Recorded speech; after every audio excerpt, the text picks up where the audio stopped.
Hi, everyone. I'm Tim Trussler. For those of you who aren't familiar, I'm in charge of e-learning and instructional support here at Bates. And this is our Wings and Wisdom session. And we have a very special guest. It's a little different because it's recorded, but we're blessed with having Diane Shepard here to share some insight with us about mental health and hopefully make things better for both yourself and for your students as we attend here at Bates. So first of all, Diane, welcome. Thank you for being here. Thank you for inviting me. Okay, so some of us may know you, some of us may have waved to you once in the hallways, some may have never seen you before. So let's start with, hi, who are you and what do you do at Bates? Okay, I'm Diane Shepard. I'm the mental health counselor here at Bates. I've been here since January 2020. And for those of you who've been around know that we all got sent home in March. So there are quite a few people that I have not met yet. There's quite a few people that I wave at and try to have conversations through the mask, and I'm not always successful. So I'm here for the benefit of the students, but I'm also here for the benefit of faculty and staff. And I want to say thank you to all of you who have referred students my way. That's what keeps us going, and that's how students find out about me in some cases. I have been a licensed mental health counselor since 2001. I started working with children and families in 1992 and decided that counseling would be a good way to reach more people. Along the way, I've picked up some things like parent education and coaching and guidance. So right now, for our students, I'm doing individual services. I'm toying with the idea of doing some groups, but it's really hard to get people together, particularly since we're spread across 3 campuses. We did do some Mindfulness Monday sessions with the student government, and we had a fairly decent turnout, so people were really interested. And of course, this was in the height of the pandemic, so I'm looking at what are some of the other things that we can do now that things have tried to calm down. So for those of you who need to know, I'm here Monday through Friday from 8 to noon. Monday, Tuesday, Friday, I'm at South Campus. Wednesday, I'm at Central. Thursdays, I'm downtown. I'm half-time, so I do have a limited schedule. However, I have been known to tweak my calendar a bit to accommodate students as needed. And I'm also available to staff if you have particular questions, if you would like to staff a situation or kind of get some feedback about something that you're curious about or not quite sure about, then you're also welcome to reach out, email me, Teams me, call me, stop by. Is there anything else I needed to add to that, Tim? I think that's great. Thank you. That clarifies that. Again, a great resource for our faculty to be aware of and to be able to utilize. Related to that, can I just directly refer a student to you? What's the process? Do I tell them to contact you? What do I do if I have a student who could benefit from your services? Okay, so first off, if students go to the website and look under student resources, there is a link to the counseling center. There's a form that they can fill out that comes to me, and then I can reach out directly to the student. I'm also available via email. I've had instructors email me and attach the students so that I have their contact information. I've had instructors come find me to ask, and I give out my card so that they can give to the student to come see me. So there's a variety of different ways. The student government is aware of me. Many of the deans and some of the faculty are also aware, and they're able to direct students to me as needed. Great. So it sounds like you're pretty flexible. The important thing is to reach out, not to necessarily be concerned about, am I using the right email address at the right time of day or anything like that? Correct. Yes. Right. Yes. Okay. And speaking of getting your information out there, as an instructor, what information should I be giving my students about you? I mean, obviously, I should say that you exist, give those hours you talked about. If I'm looking to maybe put a paragraph in the syllabus or something like that, what's the most important information I can convey to them in that first couple of days of the class? To let students know that I'm available for support and resources. It's not just mental health counseling. Sometimes people get a little bit shy about that mental health counseling label. And so there's a lot of stuff that's encompassed in that. I've done a lot of coaching for students. I've even done some advising to kind of help them figure out what they want to do, which direction they want to go, along with some counseling. It doesn't all have to be related to what's happening in their classes. I've helped students that are having some life issues like being homeless or being food insecure or not having medical, or there's a lot of different things that are encompassed under that label of counseling center. Okay, great. And it sounds like you already talked about student government. Is this information also communicated directly to the student? For example, do they get email notices or maybe information sent to them? When students register and they do the new student orientation, then there is information embedded in the orientation about the counseling center, how to access the counseling center. We do have flyers posted at different locations around the campuses. And again, there are instructors that are referring students directly, and the student government office is also referring. Great. Okay. And one instructor asked, and you already kind of answered it, but just to ask it explicitly. So if something comes up in a classroom, maybe it's a student, a situation that arises something, and they just want to reach out to someone, is it okay for them just to directly say, hey, this happened at class, how should I handle it? Yes. And again, if an instructor has something going on, I mean, I've had faculty come to me and kind of share a situation and how they handled it to get feedback about what they should do next time. And for the most part, I am open to helping in any capacity. Okay, so don't be afraid to ask. And if I don't know the answer, I'm going to tell you I don't know the answer and ask for some time to do some research. So I think anything can be addressed. So just to be clear, for faculty who might be a little nervous, you're not going to hypnotize them. You're not going to point and laugh at them and say, oh my goodness, I can't believe you did that. You're there to support and help them, right? Correct. Yes. That's a nice softball for you there, Diane. It's an easy one. Okay. All right. So let's transition to some of the questions that people had, a little more nuts and bolts here. And the one we get the most is, we know we're strapped financially, as a college, as a state, as a city, all of these things. So what resources are available to help my students who are struggling?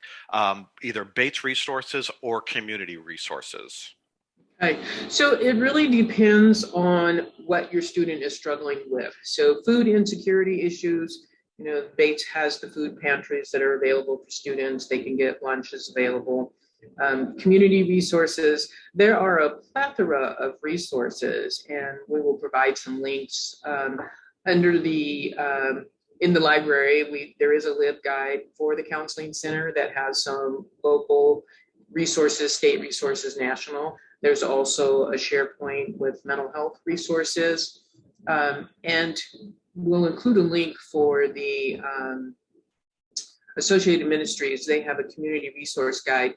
The problem with the printed guides are a lot of times they're obsolete resources before the paper dries. So for the most up-to-date information, calling 211, which is like directory assistance for resources, is the way to get access to the most current resources. You can also go to UWPC, which is UnitedWayofPierceCounty.org, and there's a link in there to also chase down local resources. Okay, great. So it sounds like from what you're saying, 211 might be there's lots of stuff we can go out and find, but if we're just like, I've got a student who's struggling, either referring the student or ourselves calling 211 sounds like a real good first step. Is that correct? Correct, yes. All right. So one question that instructor asks is, what are some warning signs I should be on the lookout for in my students? Okay, so it's a fairly broad question.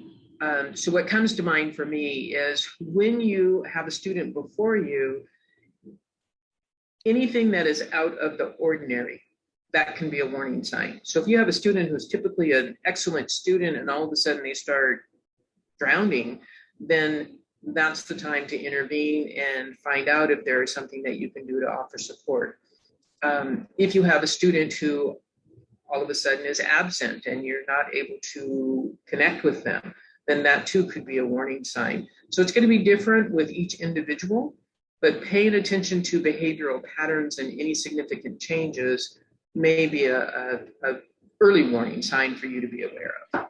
Okay, and I'm assuming as a teacher, I'm going to be a little bit maybe a little cautious about this. I'm worried that if I say what's going on, that my student might feel put on the spot, maybe that I'm picking on them, or especially something that they don't want to talk about that I'm drawing attention to. So any tips for how we can have that conversation or start that conversation with a student without kind of, saying, hey, you're screwing up, which obviously isn't what we're trying to say, but that's the message that can be heard in some cases.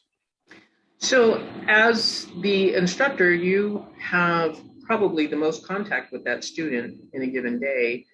And being able to say to the student, I'm concerned.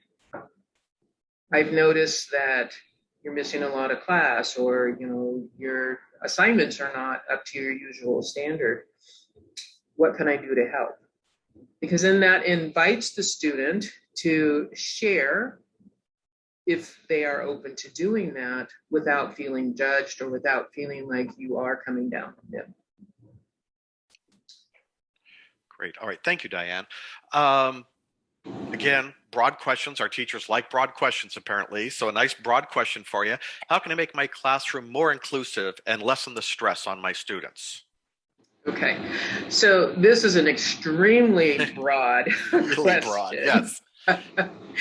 And I'm going to say it depends on your classroom. It depends on your subject matter. It depends on what students are doing, whether you're in a lecture setting or whether you're in a hands-on setting.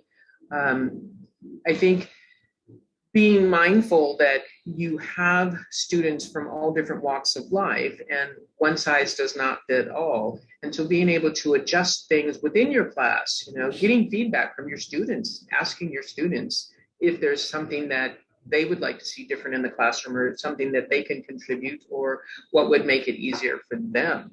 The biggest piece, you said it on your shirt, Tim, I have time to listen. So that's the biggest piece, is letting students know that you're available and that you have an open listening ear for them. Great. Let's maybe narrow it down a little bit on this one. So what are three very simple, basic tips? What are three simple things I can do to help my students' mental health? Okay, so this is still kind of broad, but I'm trying. Work with me, Diane. There are some things that we can do. And number one, we want to be mindful. Okay, we want to be mindful of what's going on with our students, what's going on with ourselves. And that's a big one. We sometimes forget that we have stuff in our life too that may be impacting us. So being mindful, being aware, being available, just being open to if a student has a concern, and recognizing that you may not be able to resolve it for them, but if they can at least approach you with it and talk to you about it, then that may help their situation somewhat. Okay, great. And on the flip side, we don't like talking about negative that much, but what are three things that I should avoid doing at all costs? Okay, so right off the top of my head, what comes up for me is to not ask the question why. Why are you doing that? Okay, that makes people defensive. Asking people what's wrong with you, because that's the implication. There's something wrong with me. And the other one basically is giving them blanket reassurance that everything is going to be okay. Because we don't always know what's happening behind the scenes. And even if a student shares, they maybe only shared the tip of it. So we don't always know all of the dynamics, and being able to give a blanket reassurance of it's going to be okay, when in some cases it's not. Okay, great. All right, this next one has a lot of words, so an excellent time to take a sip of coffee or something, or a sip of water while we're waiting. But marginalized communities such as Black, Native American, and LGBT students have higher rates of mental health issues, frequently leading to academic difficulties, dropping out of school, and even suicide. So given that, what can instructors who aren't part of these communities do to create a more inclusive classroom? Okay, that is a lot of words, and there's a lot of truth in those words. It's me, so there's going to be a lot of words, and they're going to be spoken very rapidly. That's a given. Okay. Well, and in terms of that, the emphasis should be on that inclusion. So what is happening in the classroom to ensure that students do feel included? Are there things that could change the dynamic of the classroom where students feel more comfortable? I think as staff, we're not going to know everything about every single student, and there is no one size fits all. So we have to use our ability to speak to students and what would be more inviting for them, what would help them. Asking students straight up themselves, what can we do to make it better, gives you a greater opportunity to provide a more inclusive space. Okay, so again, kind of summarizing, I'm not part of those communities, and so I'm worried maybe I'm stepping on eggshells or afraid of that. Your answer is actually fairly simple and straightforward, which is just go ask people, what can I do? I'm Correct. me. I can't not be me. So you're you. Why don't you tell me or give me some insight or how would this work better for you? Is that an accurate restatement? Yes, yes, very accurate. Because we don't know everything that's going on with everybody. And if I am of one particular ethnicity, I may behave differently than somebody who's of the same. So based on different circumstances in everybody's lives, then it's important, again, to be mindful, to be aware, and to ask questions. What can I do to make it better? Okay. I think that's a key point that you hit is it's real easy to just say, something like, oh, I do this so that my Black students feel this way, or so that my LGBT students or my Native American. And in fact, something that might help a whole bunch of students in one of those communities might be the worst thing we could do for other students. So again, that dialogue you talked about, don't just assume because Diane is members of these communities that A, B, C, and D are going to work. And in fact, those might be the worst thing we could do for Diane in our classroom. Correct. Yes. Excellent. Okay. All right. Hopefully this one's specific because it's referring to one single student. Okay. So he had his teacher who emailed us and said, I've got a student who's continually having negative self-talk. I'm stupid. Bad things always happen to me. Nothing ever works out for me. I never catch a break. He says he doesn't believe this to be healthy self-talk, so he's tried to suggest a more positive approach. How can he encourage a change in the self-talk? So right off the top, one of the things to encourage change is to demonstrate the change. Because if this student has negative self-talk, that's the skill set that they have learned. So the instructor can help by praising when it's warranted and praising all students when it's warranted. So this particular student has a model to go by. If there is the opportunity to have one-on-one conversation, when a student says something like, I'm stupid, well, what would compel you to say that? What's the evidence to support that? This may be a student who has heard these messages from a very, very young age, and now it's just parenting back the things that have been said to them. So as an instructor, you have the opportunity to change that by emphasizing the things that the student is doing well. Great. And I'm going to say that trying to suggest more positive approach may or may not be received, because if the student doesn't know how to do a more positive approach, they're going to stay with what is familiar. Yeah. Okay.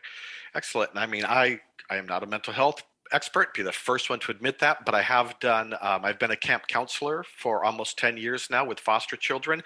And that's one of the things both that I was taught doing it and that now as a leader, I teach everyone coming in is what you said, that warranted praise. So telling people, hey, you're awesome. Well, that sounds good, really doesn't help a whole lot, but saying, I appreciate the way that when you struggled with that assignment, you fought your way to the end and completed it. That's something that they can replicate. And just, being awesome or being super or being swell, that doesn't really help as much. We're saying, here's a specific tangible thing that I saw, and great job with that.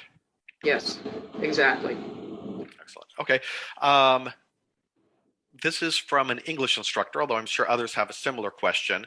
And she would like to know if there's an assignment out there, maybe an article that they could read or something that she could put in her first week of class and assign to students so they would read it. So is there any resource, any article, anything you would recommend to instructors? Well, it's extremely broad, again. Recurring theme. Yep. And so there are numerous resources, numerous articles. There's so many different journals.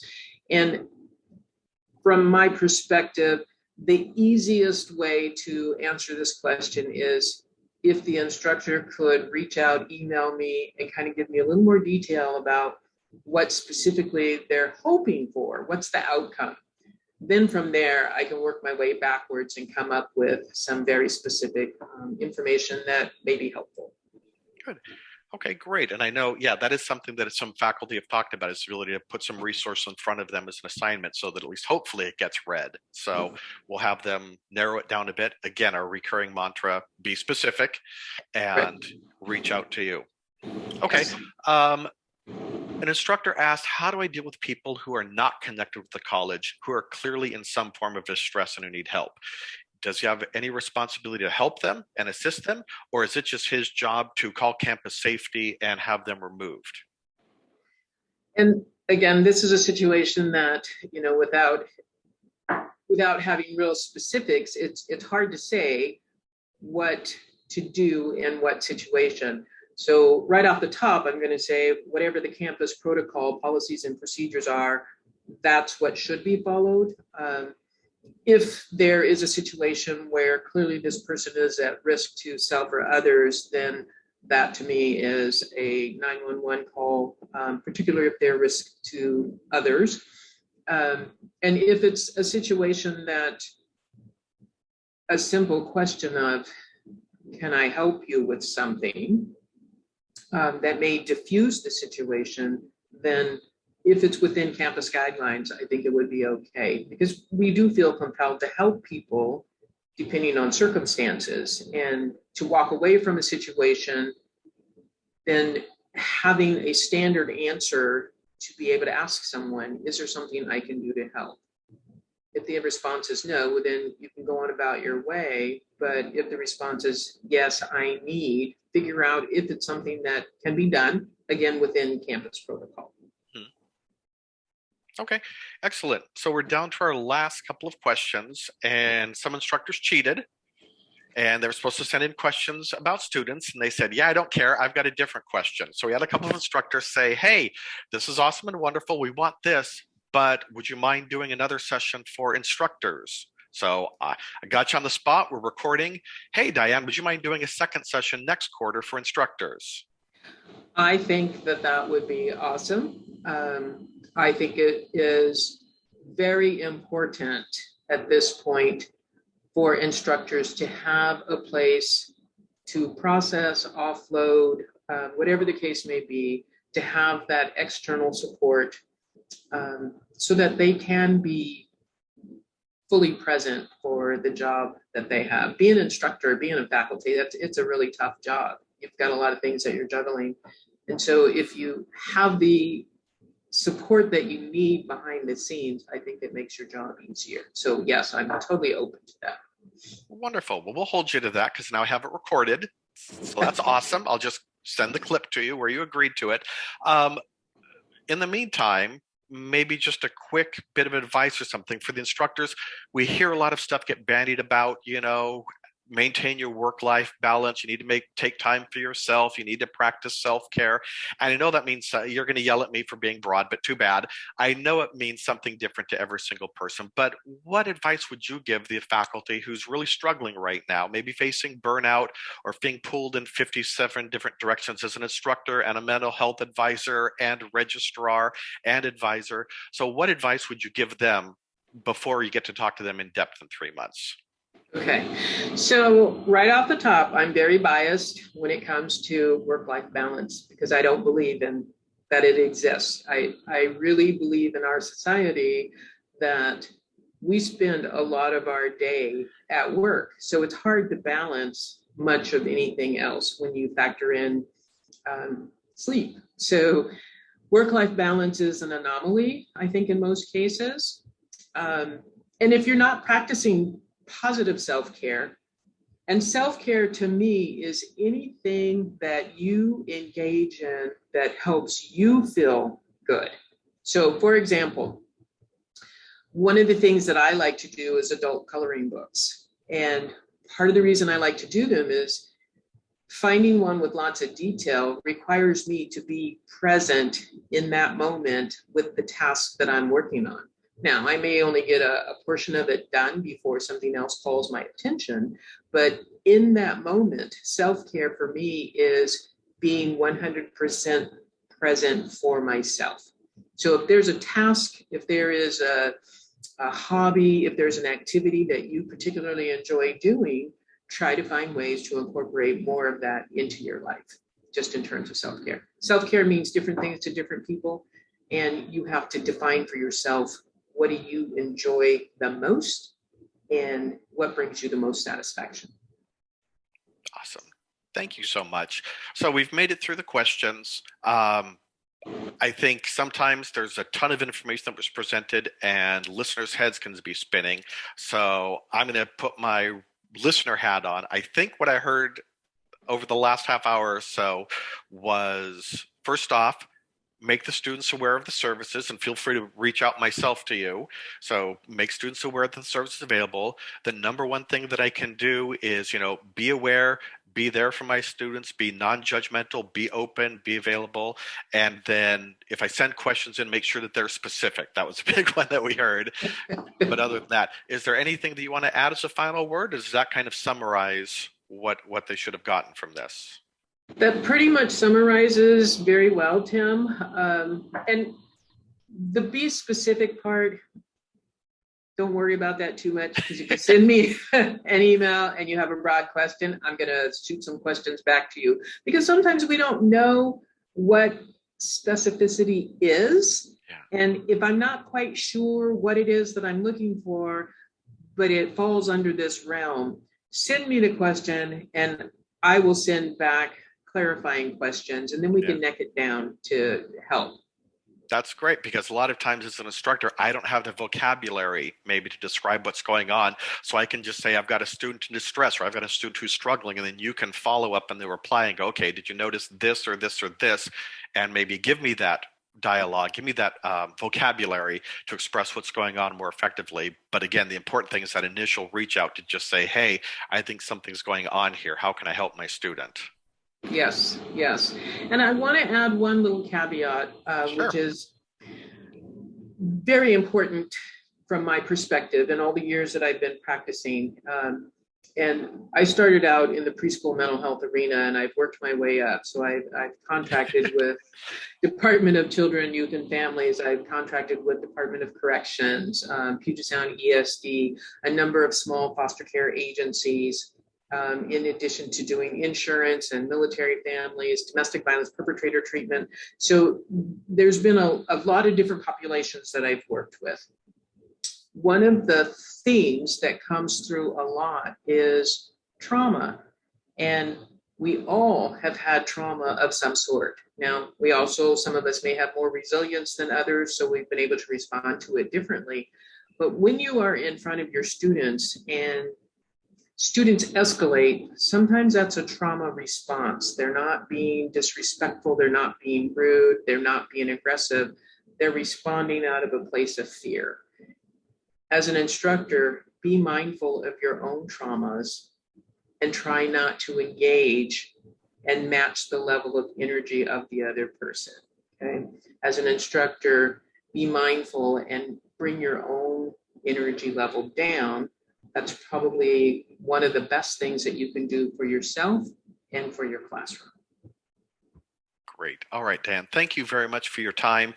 This is a great resource we're going to make available to the faculty, and hopefully we'll talk to you in a couple of months as well. And until then, we'll just put it real quickly. What's your email and phone so they can get in contact with you? Okay. I am dshepard@batestech.edu. You can reach me at 253-680-7006. Awesome. Thank you very much for your time, Diane. Thank you. Thanks for having me.